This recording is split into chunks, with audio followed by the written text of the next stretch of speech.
ഓർമ്മ പെരുന്നാൾ.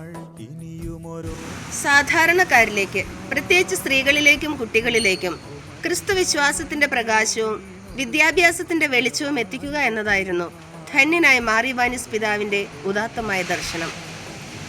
ആ യുഗപുരുഷന്റെ ദീർഘവീക്ഷണമുള്ള ചിന്തകൾക്ക് കാലം കാത്തുവച്ച വിസ്മയകരമായ വേരോട്ടമാണ് നാം ഇന്ന് സമൂഹത്തിൽ കാണുന്നത്.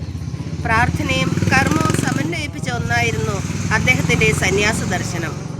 ഭാരതീയ പാരമ്പര്യത്തിലെ തപസ്സും ഉപവാസവും ക്രൈസ്തവ ആത്മീയതയുമായി കൂട്ടിയിണക്കി അദ്ദേഹം സ്ഥാപിച്ച ബദനി സന്യാസ പ്രസ്ഥാനം ഇതിന് മകുടോദാഹരണമാണ്. ദൈവാനുഭവത്തിന്റെ ആഴങ്ങളിൽ നിന്ന് മാത്രമേ ജീവസുറ്റ കാരുണ്യ പ്രവർത്തനങ്ങൾ ഉണ്ടാകൂ എന്ന് അദ്ദേഹം വിശ്വസിച്ചു. അദ്ദേഹത്തിന്റെ ആത്മീയത കേവലം പ്രാർത്ഥനാലയങ്ങളിൽ മാത്രം ഒതുങ്ങി നിന്നില്ല, മറിച്ച് അത് പാർശ്വവൽക്കരിക്കപ്പെട്ടവരുടെ ഉത്ഥാനത്തിന് വേണ്ടിയുള്ളതായിരുന്നു. ആത്മീയതയെയും സാമൂഹിക പ്രതിബദ്ധതയെയും ഒരേപോലെ നെഞ്ചിലേറ്റിയ ആ പുണ്യചരിതന്റെ സ്മരണയ്ക്ക് മുമ്പിൽ പ്രണാമമർപ്പിക്കുന്നു. ഇനിയുമൊരോർമ്മ തിരുനാൾ.